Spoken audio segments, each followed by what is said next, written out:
डर एक एहसास में आपका स्वागत है। इस चैनल पर आपको सुनने को मिलती हैं डरावनी और सच्ची भूतिया कहानियाँ। तो अगर आपको ऐसी ही वीडियोस देखना पसंद है तो हमारे इस चैनल को सब्सक्राइब करना ना भूलें। तो अब बढ़ते हैं आज की कहानी की ओर।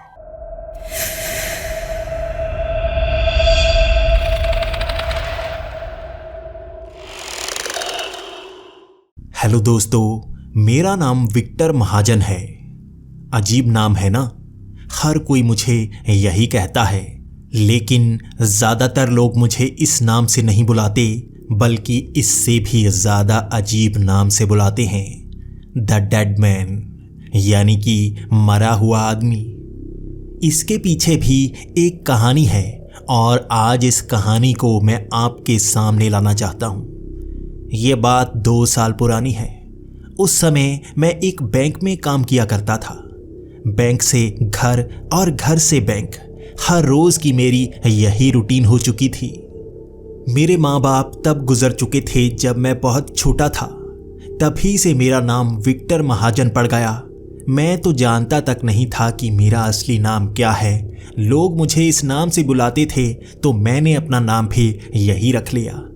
इसके बाद मेरे पड़ोस में एक पुलिस वाले अंकल थे जिन्होंने मेरी पढ़ाई का खर्च उठाया और इसी तरह से मैं धीरे धीरे पढ़कर बड़ा हुआ। मुझे हमेशा से पैसों की तंगी रही, लेकिन उस अंकल ने मेरी बहुत मदद की। पढ़ाने लिखाने में उन्होंने अपना बहुत ज़्यादा खर्च कर दिया था और किसी तरह से मुझे बैंक की नौकरी भी दिलवा दी थी। ये मेरे लिए अच्छा था। इसी से मेरी ज़िंदगी बदल गई। कभी मैं पैसों के लिए मोहताज था और आज मैं अपने सभी कर्ज चुका चुका था। मैंने अंकल की भी बहुत मदद की। मैं लगभग आधी तनख्वाह अंकल को दे दिया करता था क्योंकि उन्हें अब थोड़ी परेशानी आ गई थी। उन्हें एक बीमारी हो गई थी और वो उस बीमारी से लड़ने के लिए कुछ पैसे चाहते थे और मैं अपनी तनख्वाह उन्हें दे दिया करता। यहाँ तक तो मेरी ज़िंदगी बहुत अच्छी चल रही थी और एक दिन मेरी जिंदगी भी बदल गई। बैंक में कुछ लोग घुसे। मुझे पहले से शक हो रहा था कि वो साधारण लोग नहीं हैं। उन्होंने अपने मुंह ढके हुए थे और ये 4 से 5 लोग थे। जैसे ही वो अंदर घुसे उन्होंने बैंक का दरवाज़ा बंद कर दिया। बैंक का दरवाज़ा बंद करने के बाद अंदर हड़बड़ी मच चुकी थी। हर कोई इधर उधर भाग रहा था और उन्होंने अपनी शॉटगन निकाल ली। जैसे ही उन्होंने शॉटगन निकाली और फायर किया, वहां बिल्कुल शांति हो गई। हर कोई सर झुकाकर नीचे हो चुका था और मुझे भी वैसा ही करना था। मैंने सर झुका लिया था और टेबल के नीचे लगा वो बटन दबा दिया था जो इमरजेंसी का होता है। ये बटन दबाने से कोई अलार्म नहीं बजता बल्कि सीधे सिग्नल पुलिस स्टेशन पहुंच जाते हैं कि बैंक में कोई खतरनाक घटना हुई है और वो यहाँ पर बड़ी जल्दी आ जाएंगे। मैं बस इंतज़ार कर रहा था और वो शॉटगन के सहारे लॉकर तक पहुंच आए थे। वो कुछ खास चीज़ को ढूंढ रहे थे। पैसों को लेने का उनका कोई शौक नहीं था। हम समझ नहीं पा रहे थे कि वो बैंक के लॉकर में क्या ढूंढ रहे हैं। वो पैसों को इधर उधर फेंक रहे थे, गहनों को फेंक रहे थे और एक खास लॉकर को खोले जा रहे थे जिसकी चाबी हमारे पास भी नहीं थी। वो बड़ा लॉकर था जिसे प्रीमियम लॉकर कहा जाता है। वो 2 चाबियों से खुलता है, उसके बिना उसे खोला जा ही नहीं सकता। और उन्होंने अपने एक बैग में ड्रिल मशीन भी रखी हुई थी। वो सभी औजार लेकर आए थे और तब मुझे शक हो रहा था ये पूरा प्लान्ड मिशन है और वो खास तौर पर उस प्रीमियम बॉक्स को खोलने के लिए ही आए हैं। 15 मिनट लगे उनको और उन्होंने उस बॉक्स को खोल ही लिया था। उन्होंने जैसे ही उस बॉक्स को खोला, उसके अंदर एक किताब रखी थी। उन्होंने लाल कपड़ा उस किताब पर रखा और उसे वहां से लेकर बाहर की तरफ भागने लगे। कुछ तो बैंक के एक तरफ से भागने की कोशिश कर रहे थे और कपड़े जल्दी से उतार रहे थे ताकि आम लोगों में घुस जाएं और कोई उन्हें पकड़ ना पाए। वहां पर मैं बाहर देख रहा था। पुलिस वाले इतनी देर तक यहां नहीं पहुंचे थे और तभी बाहर गोलियां चलना शुरू हो गई। पुलिस वाले सिविलियन वर्दी में वहां पर पहले से पहुंचे हुए थे और साधारणतः वो इसी तरह छिपकर वार करते हैं। और 2 चोरों को उन्होंने पहली गोली में ही ढेर कर दिया था, बिल्कुल उस बैंक के सामने। और अब 3 चोर थे जो इधर उधर भाग रहे थे। एक तो गोली लगने के बावजूद भी गार्डन की तरफ भाग गया था और मैं भी बैंक के बिल्कुल बाहर आ गया था। मैं बस ये देखना चाहता था कि उनके साथ क्या होता है, क्या वो किसी को नुकसान पहुंचाते हैं। और वहां पर उन्होंने एक छोटी सी बच्ची को पकड़ लिया। एक ने उसे पकड़कर उठा लिया था और दूसरा उसके साथ जा रहा था। मैंने जैसे ही उस लड़की की तरफ देखा, मैं डर सा गया था। ये पड़ोस के उसी पुलिस वाले अंकल की बेटी थी। लगभग 12 साल बाद उन्हें एक बच्चा हुआ था और ये अकेली लड़की थी जिसे वो बड़े प्यार से पालते थे। मैं भी उस बच्ची से बहुत प्यार करता था। वो बहुत ही शरारती थी और हम सबको वो बहुत खुश रखती थी। हमेशा हमारे घर के आसपास वो खेला करती और हर कोई उसे देखता रहता। उस 6 साल की बच्ची को उन्होंने बड़ी आसानी से उठा लिया था और उसके सर पर बंदूक तानी हुई थी। वो कभी भी गोली चला सकते थे या गलती से गोली चल सकती थी। पुलिस वाले पीछे हटते जा रहे थे और वो चोर वहां से भागना चाहती थी। गार्डन के सामने एक गंदा नाला है और उसके पीछे बहुत सारी झाड़ियाँ, एक बंद पड़ा स्टेशन और कई सारे गोदाम थे पीछे। वहाँ से वो निकल सकते थे। उन्होंने पूरी प्लानिंग की हुई थी, लेकिन वो उस बच्ची को छोड़ नहीं रहे थे। मैं पेड़ों के पीछे से छिपता छिपाता उनका पीछा कर रहा था। मैं उन्हें जाने नहीं दे सकता था। मैं नहीं चाहता था कि उस बच्ची को वो मार दे। पुलिस वाले पीछे हट चुके थे। एक चोर तो आगे खड़ा पुलिस वालों पर गोली चलाए जा रहा था और अब पुलिस वाले गोली चला नहीं सकते थे। वो बस वहीं पर छिपे हुए थे। उस बच्ची को लेकर एक चोर बहुत आगे निकल गया था और सिर्फ मैं था जो उसका पीछा कर रहा था। उन्होंने उस नाले को पार किया और वो स्टेशन की तरफ घूमे ही नहीं। वो उन झाड़ियों से निकलते हुए बिल्कुल सपाट भीड़ वाले मैदान की तरफ जा रहे थे। उन्होंने अपने मास्क उतारे, कपड़े बड़ी तेजी से चेंज कर दिए। उन्होंने ऐसे कपड़े पहने थे जो जिप खोलते ही रंग बदल देते थे और ऐसा लग रहा था जैसे वो चोर है ही नहीं।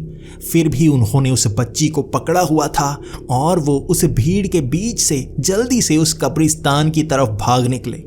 मैं उनके पीछे ही था। उन्हें पता नहीं था कि मैं उनका पीछा कर रहा हूं और तभी वो उस कब्रिस्तान के अंदर चले गए थे। यहाँ तक तो पुलिस को कभी पता ही नहीं चल पाता कि वो इधर आए हैं। वो तो स्टेशन और गोदाम की तरफ ढूंढ रहे होंगे, क्योंकि भागने का आसान रास्ता वो था। ये तो एक मुश्किल रास्ता है जहाँ पर वो कभी भी पकड़े जा सकते हैं, लेकिन उन्होंने इसे चुना था ताकि कोई शक न करे। वो कब्रिस्तान के अंदर जा चुके थे और मैं भी एक दीवार को फांदकर उसी कब्रिस्तान के अंदर था, लेकिन मैं पेड़ के पीछे था और ये देख रहा था वो कहाँ तक जाते हैं। उसके बाद उन्होंने उस बच्ची को ज़मीन पर फेंक दिया और एक चोर ने गन पॉइंट की तरफ उस बच्ची को कर रखा था। मुझे अब लग रहा था कि वो गोली चलाने वाला है उस बच्ची पर। वो कोई सबूत छोड़ना नहीं चाहता। ये बच्ची बता सकती है कि वो कहाँ पर भागे हैं। उसी वक्त मैं उस पेड़ से बाहर निकल आया था और कहने लगा था, मत मारो इसे, मत मारो, ज़रूरत नहीं है। तुम यहाँ से भाग सकते हो, हम कुछ नहीं बताएंगे, हम यहाँ से चले जाएंगे। मैं इस बच्ची को लेकर यहाँ से दूर चला जाऊँगा, किसी को कुछ नहीं बताऊँगा। तभी वो और ज़्यादा चौंक चुके थे और कहने लगे थे, तुम यहाँ पर कैसे आ गए? तुम्हें कैसे पता कि हम यहाँ पर आए हैं? हम तो भीड़ के बीच से निकल कर आए थे। तुम तो उस बैंक में काम करते हो ना? हमने तुम्हें देखा है वहां पर कई बार। उसके बाद मैं गिड़गिड़ाता रहा, उनसे कहता रहा कि बच्ची को छोड़ दो, हमें जाने दो। और तभी उन्होंने गन पॉइंट मेरी तरफ कर लिया था। वो मुझ पर भी गोली चला सकते थे और मुझे उस बच्ची के बिल्कुल करीब आने को कहा। एक चोर तो दीवार फांद कर उस कब्रिस्तान से बाहर निकलने की पूरी कोशिश कर रहा था, लेकिन पीछे की दीवार थोड़ी ऊंची थी। वहां पर कुछ फट्टे पड़े थे जो ईंटों पर टिकाकर वो उसे ऊंचा कर रहा था ताकि दोनों जल्दी से भाग पाएं। लेकिन दूसरा चोर गुस्सैल लग रहा था। उसके चेहरे पर कई कट के निशान थे और वो कभी भी गोली चला देता। उसका ध्यान जैसे ही पीछे दीवार पर पड़ा, मैंने उस गन को पकड़ लिया था। मैं उस गन पॉइंट को दूसरी तरफ कर रहा था और गन को खींच रहा था। मैं उस बच्ची को आवाज देने लगा, भाग भाग बच्ची भाग, यहां से निकल। वो बच्ची वहां कब्रिस्तान से बाहर भागे जा रही थी और वो चोर चीख रहा था, जल्दी आ, ये भाग रही है, जल्दी पकड़ इसे। और जैसे ही वो कब्रिस्तान से बाहर भाग गई, वो भीड़ वाले इलाके की तरफ भाग रही थी, जैसे उस बच्ची को पता था कि बचने का सही रास्ता क्या है। दूसरे चोर ने दूर से ही देख लिया था कि उस बच्ची को अब दोबारा पकड़ा नहीं जा सकता, भीड़ में जाकर तो और ज़्यादा परेशानी हो जाएगी। दोनों का गुस्सा जायज़ था और मैं पहले चोर से गन को तो खींच चुका था, इस गन को मुझे चलाना नहीं आता था। दूसरे चोर ने गन मेरी तरफ तानी हुई थी और मैं भी उसे डराने के लिए बस गन को तान चुका था। क्या सिर्फ बटन दबाने से गोली चल जाएगी या इसमें कोई लॉक भी होता है? अगर मैंने गलती की तो उस तरफ से बचने का कोई रास्ता नहीं होगा। लेकिन मैं डरा हुआ था और मैंने वहां ट्रिगर को दबा ही दिया। मेरे हाथ से गोली नहीं चली, लेकिन दूसरी तरफ से गोली की आवाज़ आई और वो शॉटगन से गोली काफ़ी करीब से चलाई गई थी। मेरे सर के एक तरफ एकदम से दर्द हुआ, आंखों के सामने अंधेरा सा आने लगा। मैं जैसे बेहोश हो ही रहा था, शायद मुझे गोली लगी थी। वहाँ मुझे एक काली सी परछाई आती हुई दिखी थी। वो मेरे शरीर के बिल्कुल करीब आई थी। वो कोई भूत या प्रेत नहीं था, जैसे इंसान ही था, लेकिन वो धुएं में बदला हुआ था। कभी धुआं बनता तो कभी काले सूट में मेरे करीब आ जाता। वो मेरी तरफ देखे जा रहा था और तभी मेरी आंखें बंद हो गई। ये शायद मौत का एहसास था। हाथ पैर में हो रहा वो दर्द एकदम से खत्म हो गया था। मेरी आंख खुली और मैं अस्पताल के बेड पर लेटा हुआ था।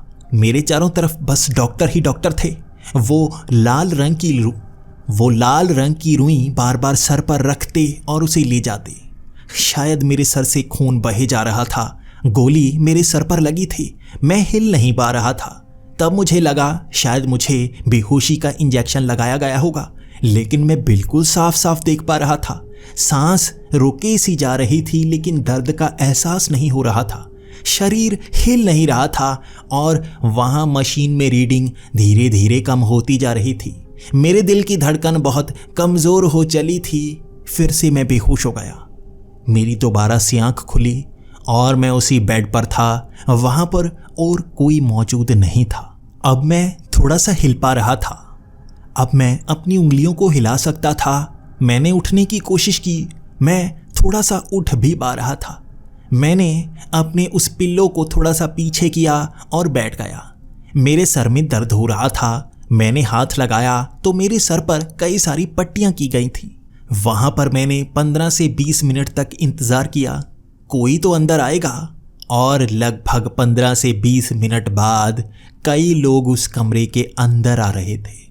पहले तो वो पुलिस वाले अंकल थे, उसके बाद मेरे बैंक का मैनेजर आया, वहाँ कुछ डॉक्टर आए और धीरे धीरे वहाँ पर भीड़ बढ़ चुकी थी। हर किसी की आंखें थोड़ा नम सी थी।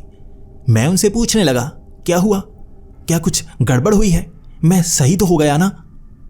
तभी उस डॉक्टर ने कहा, बच्चे, गोली तेरे सर पर लगी थी, ये शॉटगन थी, इसमें से निकलने वाले छोटे छोटे छर्रे तेरे सर पर टकराए हैं। तेरा बचाव हो गया क्योंकि वो गोली थोड़ा एक साइड की तरफ चली थी, लेकिन उन छर्रों ने नुकसान बहुत पहुंचाया है। तेरे सर के अंदर अब भी बहुत सारे हिस्से हैं उनके जो निकाले नहीं जा सकते। इतने छोटे हिस्सों को हम नहीं निकाल सकते और वो धीरे धीरे तुझे नुकसान पहुंचाएंगे। समय कम बचा है तेरे पास। डॉक्टर ने बस ये कहा था और वो वहाँ से चला गया। मुझे खून की कमी हुई थी, मेरा शरीर थोड़ा सा कमज़ोर हो गया था और मैंने देखा लगभग 15 दिनों तक मैं यहीं पर था, बेहोश पड़ा था। अब मैं थोड़ा सा उठ सकता था, उनसे बात कर सकता था और हर कोई जैसे मेरे सामने रोने की कोशिश कर रहा था, जैसे वो मुझे बता रहे थे कि वो मुझे कितना मिस करेंगे। मुझे अब लग रहा था मौत मेरे करीब है। सर में कुछ भारीपन महसूस हो रहा था। मैं कुछ खास तरह की कैलकुलेशन कर नहीं पा रहा था। शायद मुझे ऐसे बेहोशी के इंजेक्शन दिए गए होंगे। फिर भी मैं जानता था कुछ गड़बड़ ज़रूर है। मैं जल्द ही मरने वाला हूँ। मैं मरने से नहीं डरता, मैं बस जानना चाहता था मेरे पास समय कितना है। मैं हर किसी से पूछता रहा, किसी के पास कोई जवाब नहीं था और अंत में मैं पहुंचा उस डॉक्टर के पास जिसने मुझे साफ साफ बता दिया, 1 साल। मेरे पास सिर्फ 1 साल है और इतने समय में वो छर्रे मेरे दिमाग के बहुत अंदर तक चले जाएंगे और धीरे धीरे वो बंद पड़ता जाएगा। मुझे समय के साथ भूलने की आदत होनी शुरू हो जाएगी। धीरे धीरे मुझे पैरालिसिस होना शुरू हो जाएगा। मेरे शरीर के कई अंग नहीं चलेंगे और अंत में मेरा दिमाग भी बंद हो जाएगा। ये मेरे लिए एक झटका था। उसके अगले 15 दिन भी मैं उसी अस्पताल में रहा और उसके बाद मुझे छुट्टी दे दी गई थी। सर पर पट्टी बांधी गई थी। वहाँ पर जो चोट के निशान थे वो धीरे धीरे भर रहे थे। चोट ठीक हो रही थी, लेकिन जो इसके अंदर था वो कभी ठीक नहीं हो सकता था। हर कोई मुझसे ऐसे मिलता जैसे वो आखिरी बार मिल रहा हो। मैं जिसके पास जाता वो पहले जैसा महसूस होता ही नहीं। जैसे खुशी से सब बात करते हों, ऐसा मुझे कोई मिला ही नहीं था। हर कोई मुझसे दूर होता जा रहा था। वो बस अपने काम में लग गए थे। 1 महीने बाद तो ऐसा माहौल था जैसे हर कोई मुझे देख ही नहीं रहा हो। हर कोई अपने काम में। मेरे पास समय कम था। मैं ये जानना चाहता था कि मैं 1 साल में करूं क्या। ऐसा क्या करूं कि मैं अच्छा बन जाऊं। जो कर सकता हूं पूरी ज़िंदगी में मैं वो 1 साल में कर जाऊं। क्या करूं मैं अब बैंक में काम भी नहीं करना चाहता था। घर में बैठे बैठे भी अकेला सा हो गया था। हर कोई मुझसे दूर जाता दिख रहा था। मुझे ऐसा लग रहा था इस दुनिया को छोड़ने का समय नज़दीक आ रहा है। मैं बस पुरानी यादों में खोना चाहता था। इसीलिए मैं उसी कब्रिस्तान की तरफ चल पड़ा। हमें मौत को करीब से देखना चाहिए, तभी ज़िंदगी का मोल पता चलता है। और उस कब्रिस्तान में जैसे मैं बाहर से देख रहा था, कैसे एक झटके में मेरी ज़िंदगी बदल गई। मैं यहाँ पर बिल्कुल जिंदा आया था और अधमरा बनकर निकला। मौत यहाँ मुझे शायद नज़र आई थी और तभी दिमाग में वो ख्याल आया, वो काले सूट वाला कौन था, वो जो धुएं की तरह उड़ रहा था। क्या वो गोली लगने के कारण मुझे भ्रम सा हो रहा था या सच में यहाँ पर कोई मौजूद था, कोई जो अजीब हो, जिसके पास अलग सी शक्तियाँ हों। मैंने कब्रिस्तान का गेट खोल दिया था। उसके बाद मैं उसके अंदर चल पड़ा। मैं इधर उधर उस जगह को पहचानने की कोशिश कर रहा था। वो पेड़ जिसके पीछे मैं छिपा हुआ था और वो बच्ची जिस तरफ भागी थी, मैं बाहर देख रहा था। भीड़ नज़दीक ही होती है। वहाँ सड़क के उस पार कुछ दुकानें हैं, वहाँ पर कई लोग आमतौर पर होते ही हैं। वो बच्ची इसी रास्ते से बचकर भागी थी। वो चोर, उनके साथ क्या हुआ? मैंने किसी से ये सवाल किया ही नहीं। खुद की मौत की जब से जानकारी मिली है, किसी और की जानकारी लेने में मन नहीं लगता। जानूं तो सही उसके साथ क्या हुआ। मैंने जेब से मोबाइल निकाला। मैंने फ़ोन किया उन पुलिस वाले अंकल को। अंकल, ये तो बताइए उन चोरों के साथ क्या हुआ? क्या वो पकड़े गए? क्या वो उस चीज़ को लेकर भाग गए? तो उन्होंने बताया वो भाग नहीं पाए। उन चोरों को तो बैंक के सामने ही पकड़ लिया गया था और जो 2 चोर थे जो किताब लेकर भाग गए थे, उन्हें वहाँ कब्रिस्तान में मरा हुआ पाया गया। तुम्हें तो बचा लिया गया, लेकिन वो अजीब तरह से मरे थे। उनके शरीर काले पड़ गए थे, जैसे किसी ने खून ही सोख लिया हो। बिल्कुल आंखें उनकी काली फिर गई थीं। वो सफ़ेद पुतलियां भी काली हो गई थीं। उनकी उंगलियों को जब हाथ लगाया गया था, वो हाथ लगाते ही बिल्कुल राख की तरह भुर रही थीं। उसके बाद जैसे ही उन्हें फोरेंसिक लैब में ले जाया जाना था, धीरे धीरे उनका रंग बिल्कुल राख की तरह धीरे धीरे सफ़ेद होता रहा और अंत में वो जैसे राख बनकर गायब से हो गए। उनके शरीर वहीं फोरेंसिक लैब में एक छोटी सी बोतल में पड़े हैं। वो राख बन गए हैं। कोई समझ नहीं पाया उनके साथ क्या हुआ है। तुम्हें फिर भी बचा लिया गया है। मैंने उस फ़ोन को बंद किया और मेरी आंखें चकरा रही थी। ये क्या हुआ? यहाँ कब्रिस्तान में आखिर उसके बाद हुआ क्या? काश मैं उसे जान पाता। मैं वहीं पर था जब उनके साथ ये सब हुआ होगा। मैं तो बच गया, लेकिन कैसे? मैं उस बड़े सी कब्रिस्तान में आगे की तरफ घूमने लगा। वहाँ बहुत सारी कब्रें थीं जिनके ऊपर से निकलने में परेशानी हो रही थी। मुझे कभी कभी ऐसा भी लगता आंखों के सामने अंधेरा आ रहा हो। डॉक्टर ने बताया था आमतौर पर मेरे साथ ऐसा होगा। मुझे आगे का समय इसी तरह से निकालना होगा। कभी कभी लगेगा शरीर बहुत कमज़ोर है, कभी कभी आंखों के सामने अंधेरा आएगा, कभी कभी मैं गिर भी जाऊंगा। बस मुझे सर को बचाना होगा। सर को बचाकर रखूंगा तो ज़्यादा समय मिलेगा। इसी तरह से मुझे 1 साल निकालना होगा। वहाँ मैं आगे बढ़ रहा था। एक बड़ा सा कमरा था वहाँ, और उसे काफ़ी सुंदर सा बनाया गया था। उसका दरवाज़ा काफ़ी पुराना लग रहा था और वहाँ पर नक्काशी की गई थी। कई रंग दिख रहे थे मुझे उस दरवाजे पर। आम तौर पर कब्रिस्तान में जो कमरा होता है वो इतना बड़ा नहीं होता और इस तरह से उस पर नक्काशी नहीं की गई होती। इतना सुंदर दरवाज़ा। वहाँ से आगे निकलने के बाद पीछे बड़ा हॉल बनाया गया था जिसमें बहुत सारा सामान रखा गया था।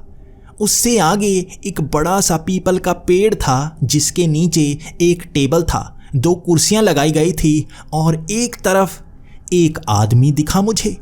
उसने काला सूट पहन रखा था। मेरी आंखें चमक गईं। ये तो वही है जो उस दिन नजर आया था। ये धुंधला सा धुआं सा बना हुआ था, लेकिन आज तो बिल्कुल सही से दिख रहा है। कौन है ये? मैं उसी तरफ चल पड़ा था। मैं उसके करीब पहुंच गया तो उसने अपना चेहरा मेरी तरफ कर लिया। उसने जैसे ही मुझे देखा, उसके चेहरे पर जैसे मुस्कान थी। वो कुछ बोला नहीं, मुझे इशारा कर दिया उस कुर्सी पर बैठने के लिए। मैं भी अब किसी चीज़ से डरता नहीं हूँ। मैं कुर्सी पर जा बैठा। वहाँ पर एक चाय की प्याली पड़ी थी, 2 कप पड़े थे।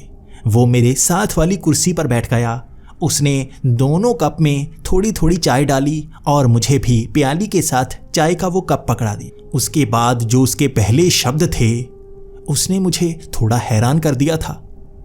कितना समय है तुम्हारे पास? ये कहा उसने, और मैं उससे पूछने लगा, तुम्हें कैसे पता है कि मेरे पास कम समय है? तो उसने कहा, मुझे सब पता होता है। बताओ कितना समय बताया है उस डॉक्टर ने तुम्हें? मैंने कहा 1 साल, और वो भी बड़ी मुश्किल से। जब भी शरीर का एक हिस्सा काम करना बंद करेगा तो मुझे उसके साथ बाकी का समय निकालना होगा। मुझे लगता है 6 महीने बाद शायद मैं सही से चल ना पाऊँ, और 1 साल बाद तो मेरी मौत ही हो जाएगी। वो अपने चेहरे पर मुस्कान ले आया और हंसने लगा और मुझसे कहने लगा, मौत, तुम इससे इतना डरते क्यों हो?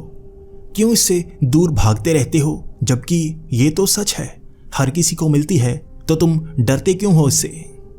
मैंने कहा, डरता नहीं हूं, फिर भी जिंदगी जीना हर किसी का ख्वाब होता है। जब उससे अब दूर हो जाएं तो ऐसा ही एहसास होता है। वो फिर से हंसने लगा था। चलो कोई बात नहीं, तुम्हें तो पता है तुम तो बच सकते हो, तुम्हें कोई परेशानी नहीं है। मैंने कहा, तुम्हें बता तो चुका हूं, 6 महीने से 1 साल, इससे ज़्यादा मैं बच नहीं पाऊंगा। मैं तो अभी 21 साल का हूं और ज़िंदगी जी भी नहीं पाया, बस काम करता रह गया ये सोचकर आगे की ज़िंदगी अच्छी होगी, और अब तो कोई मुझसे बात तक नहीं करना चाहता। मैं हर किसी से दूर चला जाऊंगा, इसलिए वो सब पहले ही मुझसे दूर हो गए हैं। वो मुस्कुरा रहा था। उसने कहा, चाय पी लो, फिर काम की बात करते हैं। मैं उस कप से चाय पिए जा रहा था और काफ़ी हैरान था। उसकी तरफ इस तरह से देख रहा था जैसे वो कुछ ज़्यादा जानता है मेरे बारे में भी। तभी मेरा सवाल था, क्या उन लोगों को तुमने मारा है?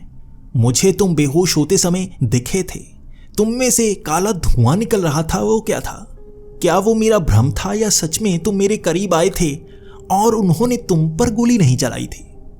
वो हंसकर कहने लगा, वो चला भी नहीं सकते थे, वो मुझे देख थोड़े ना सकते थे। तुम भी तो अभी देखना शुरू हुए हो, पहले तो तुम भी देख नहीं सकते थे। मैं अब थोड़ा सा डर रहा था और मैंने उससे कहा, क्या मतलब है तुम्हारा? मैं तुम्हें अब देख पा रहा हूं, क्या कोई और देख नहीं सकता? उसने कहा, नहीं, तुम भी कैसे देख रहे हो? मैं खुद हैरान हूं। तुम्हारे जैसे को ही तो ढूंढ रहा था मैं। पहले कभी मिला ही नहीं। और उसके बाद डरते हुए मैंने वो सवाल पूछा था, क्या उन लोगों को तुमने मारा है? सच बताओ, मैं किसी को बताऊंगा नहीं। उसने हंसी में कहा, हाँ, तुम्हें क्या लगता है ऐसी मौत और कौन दे सकता है? मैंने ही तो मारा है। और डरो मत, जिसे बताना चाहते हो बता दो, पुलिस को बता दो, जिसे मर्जी बता दो, वो कुछ कर नहीं सकता। तुम्हें अभी तक पता नहीं है मैं हूं कौन। मैंने डरते हुए उससे पूछा, मैं नहीं जानना चाहता तुम कौन हो, लेकिन मुझे बस ये बता दो उनके साथ हुआ क्या, और यहां मुझे कुछ तो गड़बड़ नजर आ रही है, वो क्या है? उसने कहा, मैंने ही उन्हें काम के लिए भेजा था। वो किताब जो शहर के सबसे अमीर आदमी ने वहां से खरीद रखी थी, ये प्राचीन किताब जिसके भी हाथ लगती है मैं उसे छोड़ता नहीं। ये किताब हमेशा मेरे पास रहनी चाहिए यहाँ कब्रिस्तान में, और उन्हें मैंने ही भेजा था उस किताब को लाने के लिए। उन्होंने मुझे देखा तक नहीं था, लेकिन मैं ऐसा ब्लैकमेल कर सकता हूँ कि मौत भी अच्छी लगने लग जाती है, और उन्हें वो काम करना ही पड़ा। मेरा काम हो गया तो वो मेरे किसी काम के नहीं थे। उनको मौत के पास भेज दिया मैंने। वो पहले ही बुरे इंसान थे, इसीलिए काली राख में बदले। कोई भी उसका पूरा सबूत नहीं ढूंढ सकता। मैंने कहा, वो किताब, उसमें क्या खास था? आखिर उसमें क्या था? तो उसने अपने सूट से वो किताब को बाहर निकाला और कहा, ये देखो, इस किताब में क्या खास है ये मैं भी पढ़ नहीं सकता। इसमें लिखे शब्दों को मैं देख नहीं सकता। ये कोरे पन्नों की तरह नजर आता है, और जितने भी इंसानों से मैं मिला उन्हें भी ये कोरे पन्ने ही नजर आते हैं। ना तो हमारे जैसे इसे पढ़ सकते हैं और ना ही इंसान इसे पढ़ सकते हैं। मैं किसी ऐसे को ढूंढ रहा हूं जो इन शब्दों को पढ़ सके ताकि मेरा काम कर सके। वो किताब हवा के कारण अपने आप खुली थी और उसमें अजीब से शब्द लिखे थे। वहां मैं उनको बयां नहीं कर सकता, लेकिन जैसे दिमाग के अंदर वो छपते जा रहे थे, और एक आवाज, उन शब्दों से एक आवाज जो दिमाग में गूंजती, मुझे उसका मतलब समझाती। मैंने कहा, ये क्या टेढ़े मेढ़े से शब्द बने हुए हैं? ये तुम्हें दिखाई नहीं देते? तुम तो कह रहे थे खाली पन्ने हैं, यहां तो बहुत सारे शब्द बने हुए हैं। तभी उसकी आंखें चमक गईं और वो अपनी कुर्सी से खड़ा हो गया। तुम पढ़ सकते हो इसे? क्या तुम्हें कोई आवाज सुनाई दे रही है? मैंने कहा, हाँ, ये आवाज इस शब्द से निकल रही है जो दिमाग में गूंज रही है। ये क्या है? तो वो मुस्कुराने लगा और इधर उधर देखकर हंसने लगा। अंत में समझ गया मैं कौन पढ़ सकता है इसे, जो ना इस दुनिया में हो ना उस दुनिया में हो, जो अधर में लटका हो वो पढ़ सकता है। तुम हो वो, कोई अच्छा आदमी जो बुरी किताब के लिए मौत को गले लगा चुका हो वो पढ़ सकता है, और तुम जाने अनजाने में वो आदमी बन गए हो। अब तुम्हें मेरी मदद करनी होगी। तो मैंने कहा, मैं तुम्हारी मदद क्यों करूँगा? क्या करना है तुम्हें? तो उसने कहा कि तुम्हें इस किताब में पढ़े हर शब्द को समझना होगा और मुझे वो करके देना होगा जो इसके अंत में बताया होगा, चाहे वो जो मर्जी हो। तो मैं वहाँ से उठ खड़ा हुआ और मैंने कहा, नहीं, मैं क्यों करूँगा? यहाँ कब्रिस्तान में मुझे तो तुम पर पहले से शक हो रहा है, और तुम तो कातिल हो, तो तुम्हारा काम मैं क्यों करूँगा? मैं यहाँ से चलता हूँ। तभी उसने कहा, करोगे? जिंदा रहना चाहते हो तो करोगे। अगर तुम मेरा काम कर दोगे तो मैं तुम्हें जिंदगी दे दूंगा, और ऐसी जिंदगी दूंगा जो तुम्हारे हाथ में होगी। कोई भी दुनिया का इंसान वो जिंदगी तुमसे छीन नहीं सकेगा। जिंदगी बार बार तुम्हें मिलेगी। तो मैं उस पर हंसने लगा। क्या मतलब है तुम्हारा? मैं जिंदा बच जाऊंगा? वैसे भी 1 साल में मरने वाला हूं, तो मुझे किसी तरह की जादू टोने में मत फंसाने की कोशिश करो। मैं बेवकूफ नहीं बनूंगा। वो एक झटके से जैसे उड़ता हुआ मेरे करीब आ गया था। एक झटके में मेरे सर पर उसने हाथ रख दिया था, और तभी मेरे सर में वो दर्द था वो जैसे कम हो गया था। मुझे ऐसा लग रहा था सर में पड़ा एक वजन थोड़ा सा कम हो गया हो। मैं एकदम से पीछे मैं एकदम से पीछे हटा और मैं सर पर हाथ लगाने लगा। वहां नीचे जैसे वो जख्म भर चुके थे, वहां बिल्कुल दर्द नहीं हो रहा था। और उसने कहा, तुम्हें ये पहला तोहफा देता हूं, इससे तुम समझ जाओगे। बस जख्म ठीक किए हैं, मौत को दूर नहीं किया है। अगर तुम कभी माने तो यहीं वापस आ जाना और सौदा कर लेना जिंदगी का इस किताब के साथ। मैं तुम्हें यहीं पर मिलूंगा। उस दिन मैं कब्रिस्तान से इसी तरह से बाहर आ गया था और अभी शरीर सही सा लग रहा था। ना तो आंखों के सामने अंधेरा आ रहा था और ना ही मैं कमज़ोर महसूस कर रहा था। घर आकर जब मैंने उस पट्टी को उतारा तो मेरे होश उड़ गए थे। मेरे सर का जख्म ठीक हो चुका था। मुझे जैसे चोट लगी ही ना हो, लेकिन सर के अंदर थोड़ा सा दर्द था, जैसे वो छर्रे अब भी दिमाग के अंदर हो। तब मुझे महसूस हुआ था कि अगर कोई मेरी मदद कर सकता है तो बस वही है। उसके अगले दिन मैं डॉक्टर के पास गया था। डॉक्टर खुद मेरा सर देखकर हैरान था कि मैं इतनी जल्दी इन जख्मों को ठीक कैसे कर पाया हूँ। लेकिन स्कैन में छर्रे अब भी दिमाग के अंदर थे, जो और नज़दीक जाए जा रहे थे, बिल्कुल कोर के। और जैसे जैसे वो मेरे दिमाग के टिश्यू को तोड़ते जा रहे थे, मेरे दिमाग में हलचल बढ़ती जा रही थी। मैं कमज़ोर होता जाऊंगा और मौत मुझे गले लगा लेगी। उसके 15 दिनों तक मैं इधर उधर भटकता रहा। मुझे लगता रहा मैं खुद को बचा सकता हूँ, कुछ अच्छा कर सकता हूँ, लेकिन कोई मेरी मदद करना ही नहीं चाहता था। ना कोई एनजीओ वाला मेरी मदद के लिए आया और ना कोई जान पहचान वाला मेरे करीब आया। मैं कुछ अच्छा भी नहीं कर पा रहा था और ज़िंदगी मुझसे दूर जाए जा रही थी। अब मेरे पास कम समय बचा था और मैंने सोचा क्यों ना उस कब्रिस्तान में उसका काम कर ही दूँ। कोई ज़्यादा बुरा काम तो नहीं होगा और मुझे सच में अगर वो ज़िंदगी दे गया तो पूरी दुनिया हैरान हो जाएगी। मैं खुद हैरान हो जाऊंगा और ज़िंदगी जी पाऊंगा। वैसे भी हर कोई मुझसे दूर तो हो चला है। उस शाम 7 बजे मैं दोबारा उसी कब्रिस्तान में गया था और वहाँ पर जैसे बहुत रोशनी थी। हर जगह जैसे मोमबत्तियाँ रखी गई थीं। वहाँ पर रंग बिरंगी लाइट्स लगाई गई थी। वहाँ नीचे फूल बिछाए गए थे। मैं उनके बीच से बने उस रास्ते से निकलकर वहीं पीछे पीपल के पेड़ के पास जा रहा था, जहाँ 2 कुर्सियाँ लगी हुई थीं और बड़ा सा टेबल रखा गया था। वहाँ बहुत ही अच्छा खाना पड़ा था और उसकी महक दूर तक आ रही थी।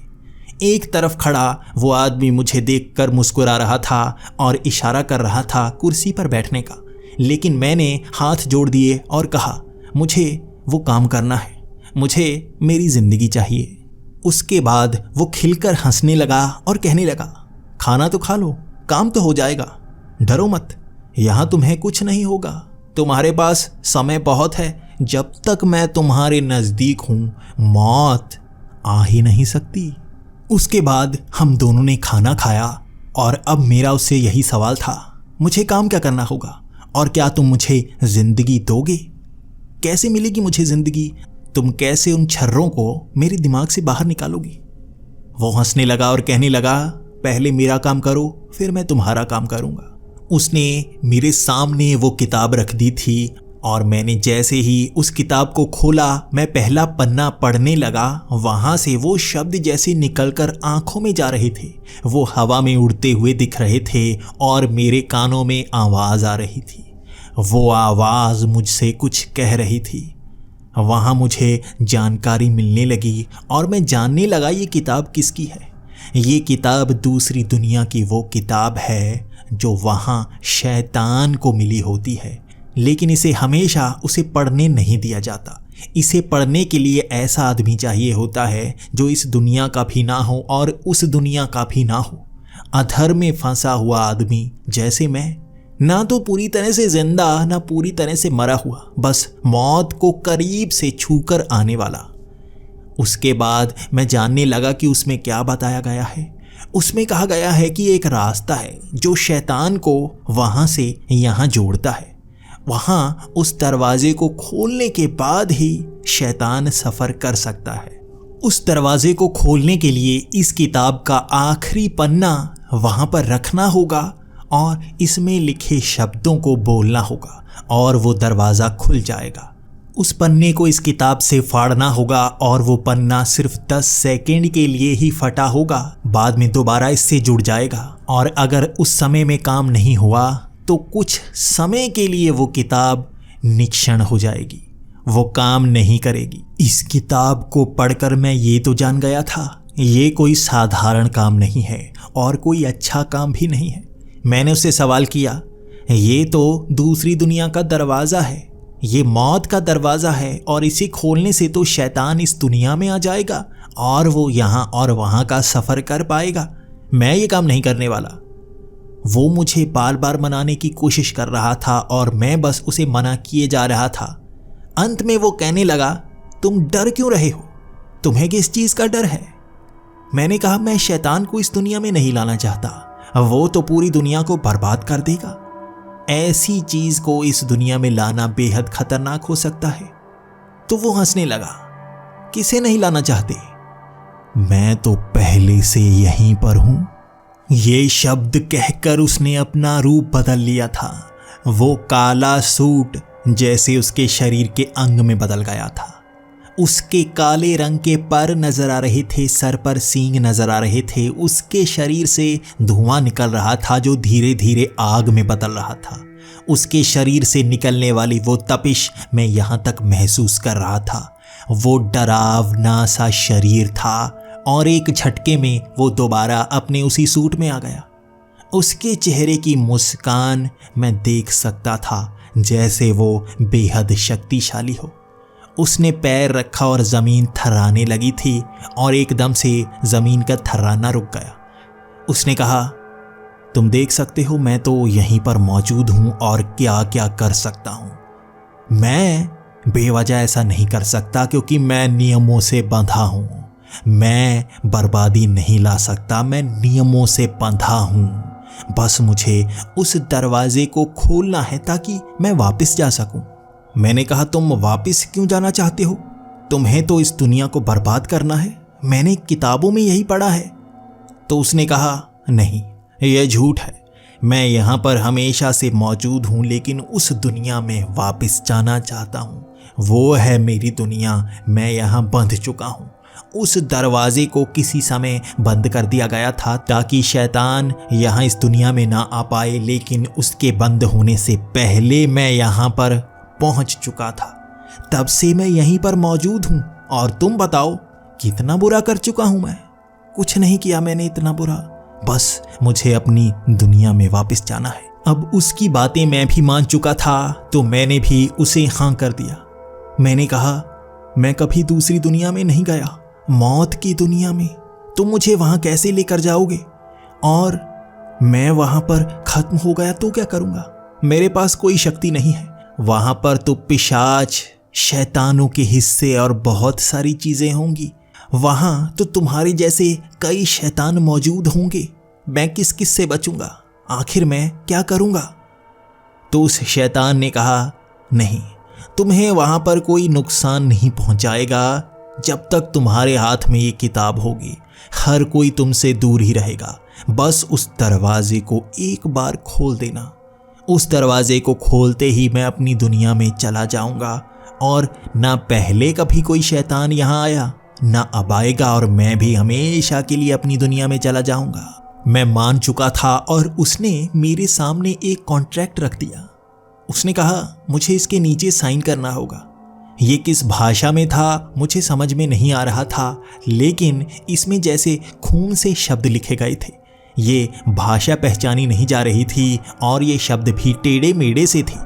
उसके बाद उसने साइन करने को कहा था और मैंने वैसा ही किया। उस कलम से साइन करते वक्त मुझे महसूस हो रहा था जैसे मेरे हाथ अपने आप चल रहे हों। वहाँ उस कॉन्ट्रैक्ट पर साइन करने के बाद वो अपने पास रख चुका था और कहा, तुम्हें जो चाहिए था मिल चुका है, मुझे जो चाहिए तुम्हें ला कर देना होगा। मैं बस उससे पूछता रहा, मुझे क्या मिला? क्या मैं ठीक हो गया? क्या मेरे दिमाग के वो छर्रे निकल गए? क्या मैं सच में ठीक हो चुका हूँ? लेकिन उसने मुझे कोई जवाब नहीं दिया था और अचानक से वहाँ आंधी सी चलने लगी थी। सूरज जैसे थम सा गया था और अंधेरा घिरने लगा था। मेरे पैरों तले वो ज़मीन भी खिसकने लगी थी और ऐसा लग रहा था जैसे मैं उड़ रहा हूँ। हर चीज़ हिलने लगी, धुंधली होने लगी और मैं जैसे पानी के अंदर था ऐसा महसूस हो रहा था। अचानक ही वहाँ पर रोशनी ही रोशनी दिखने लगी। चारों तरफ आग लगी हुई थी। वहाँ गाड़ियाँ जैसे बहुत पुरानी, उनमें भी आग लगी हुई थी। बड़ी बड़ी इमारतें आग में झुलस रही थीं। वहाँ हर चीज़ जैसे जलती हुई दिख रही थी। मुझे वहाँ पर अजीब अजीब जानवर दिख रहे थे जो जैसे काले रंग के थे। वो जैसे तड़प से रहे थे और मुझे देखकर वो मेरी तरफ भागने लगे थे। वो जानवर, वो उड़ती हुई परछाइयाँ, वहाँ पर अजीब अजीब चीज़ें जैसे मुझे खाने के लिए मेरी तरफ दौड़ रही थी और मैं वहाँ से दूर भागने लगा। यहाँ से बाहर निकलने का मुझे रास्ता दिख नहीं रहा था। मैं कहाँ से आया था, मैं वापस कैसे जाऊँगा, मुझे नहीं पता था। शायद मुझे वो दरवाज़ा ढूंढना होगा जो इस दुनिया से मुझे वापस मेरी दुनिया में लेकर जाएगा। कहाँ है वो दरवाज़ा? मैं ढूंढ रहा था और वो शैतानों ने मुझे घेर लिया था। वहाँ अजीब से अजीब चीज़ थी जिसे मैं बयान नहीं कर सकता। कुछ तो जैसे मेरे शरीर के अंदर घुस चुके थे और मेरे शरीर को तड़पा से रहे थे। मैंने जैसे ही उस किताब को ऊपर उठाया, वो हर जीव, हर शैतानी रूप मुझसे दूर होने लगा। उन्होंने सर झुका लिया था और वहाँ पर मुझे महसूस हुआ जैसे मैं इनका राजा हूँ। मैं उनके बीच से निकल रहा था और वो मुझे रास्ता दे रहे थे। उनका बनाया रास्ता मुझे साफ दिख रहा था और मैं उसी से आगे बढ़ने लगा था। वो रास्ता एक पत्थरों के ढेर की तरफ जा रहा था जिसके ऊपर एक दरवाज़ा सा बना हुआ था। वो सिर्फ दरवाज़ा था, कोई कमरा, कुछ और नहीं था, बस दरवाज़ा। और दरवाजे पर आग लगी हुई थी। वहाँ दरवाजे के आगे एक पत्थर पड़ा था और पत्थर में चौकोर आकार बना हुआ था, बिल्कुल ऐसा जैसे ये किताब रखने के लिए बना हो। मैं वहाँ उस पत्थर तक गया था और वहाँ किताब रखने की कोशिश की, लेकिन वो आकार उस किताब से थोड़ा सा छोटा था। मुझे समझ में नहीं आया यहाँ क्या करना है और तभी दिमाग में वो ख्याल आया, इसका आखिरी पन्ना यहाँ पर रखना है। उस किताब को जैसे ही मैंने खोला, उसके शब्द मेरी आंखों में जाना शुरू हो गए। वो उड़ रहे थे, जैसे वो किताब मुझसे बातें कर रही थी। मैंने उस किताब से सवाल किया और जवाब मेरे दिमाग में आ रहे थे। मैं उस किताब से छोटे मोटे सवाल पूछता और वो किताब मुझे जवाब देती बिल्कुल सही। मैंने उससे पूछा, क्या अब मुझे बचा लिया गया है? क्या उसने मुझे सही कर दिया है?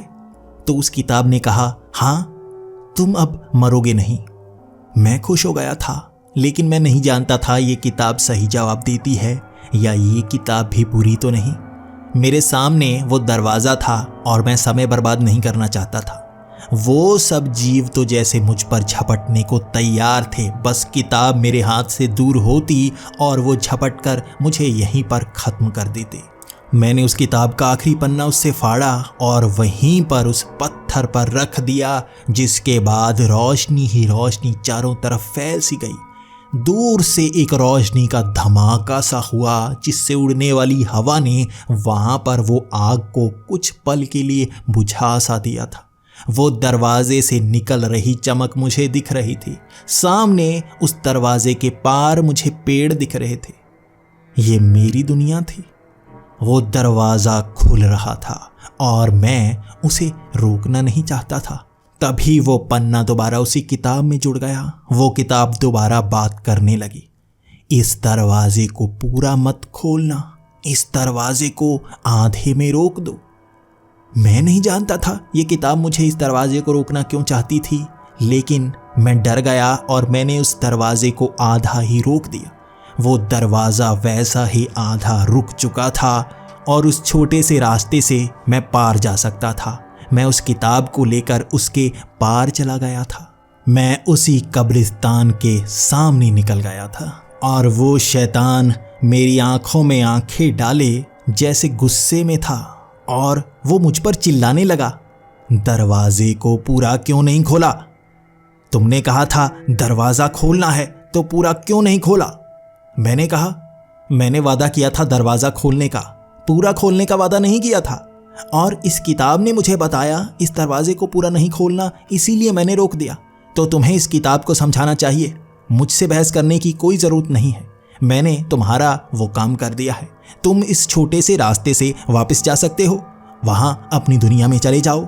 तो उस शैतान ने अपना असली रूप मुझे दिखा दिया था। वो कहने लगा, तुम्हें क्या लगता है मैं ये दरवाज़ा अपनी दुनिया में वापस जाने के लिए खोलना चाहता था? मैं अपने दासों को इस दुनिया में बुलाने के लिए इसे खोलना चाहता था। मैं तो हर दुनिया का सफ़र कर सकता हूँ, बस नियमों में बंधा हूँ। मैं ज़्यादा बुरा नहीं कर सकता। मेरे दास नियमों में नहीं बंधे, वो इस दुनिया में कुछ भी कर सकते हैं। उसके बाद वहाँ पर एक रोशनी का धमाका हुआ जैसा उस दुनिया में हुआ था। वो दरवाजे का रास्ता भी वहाँ से गायब हो गया और वो शैतान भी वहाँ से गायब हो चुका था। मैं वहीं पर खड़ा ऐसा महसूस कर रहा था जैसे मैं ठग हो चुका था। कुछ ना कुछ तो वहाँ पर हुआ था। मैं जानना चाहता था क्या हुआ है। मैं उस किताब से ही सवाल कर सकता था और मैंने उस किताब से सवाल किया, मुझे पूरी सच्चाई बताओ, उस दरवाज़ा खुलने से क्या होगा और क्या शैतान वापस जाना चाहता है? तो उस किताब ने कहा, शैतान कभी भी कहीं भी जा सकता है, लेकिन वो शाप से बंधा है, वो पूरी बुराई नहीं कर सकता। उसके दास बंधन में कभी बंधे ही नहीं और वो अब इस दुनिया में एक एक करके आएंगे। वो धीरे धीरे बुराई को इस दुनिया में बढ़ाकर इसे भी वैसी मौत की दुनिया बना देंगे। उस मौत की दुनिया में अनंत शैतान हैं जो अलग अलग दुनिया के हैं। इस दुनिया का ये शैतान है और ये इसे मौत की दुनिया बनाना चाहता है। अब वो आएंगे और इस दुनिया को घेरते जाएंगे।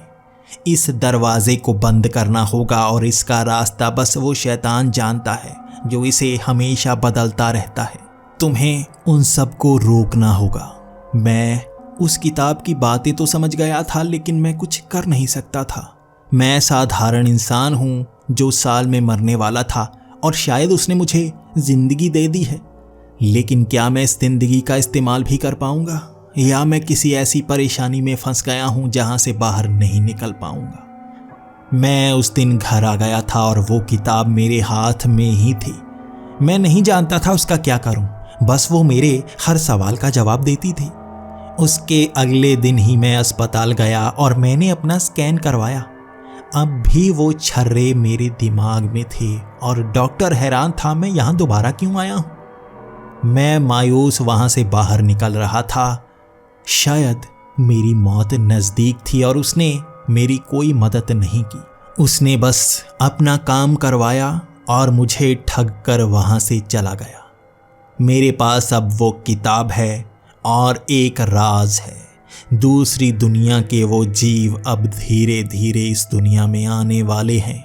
सिर्फ मैं जानता हूँ वो आ रहे हैं, और एक ऐसी किताब जो हर सवाल का जवाब देती है। क्या वो उसे रोकने का जवाब भी मुझे देगी? दोस्तों, आने वाले एपिसोड बहुत ही रोमांचक होने वाले हैं। क्या विक्टर महाजन उस शैतान को रोक पाएगा? क्या उसके दास हमारी इस दुनिया पर कब्जा कर लेंगे? इसके जवाब आपको आने वाले एपिसोड्स में मिलेंगे, तो जुड़े रहिए हमारे साथ, क्योंकि अभी बहुत से राज से पर्दा उठना बाकी है।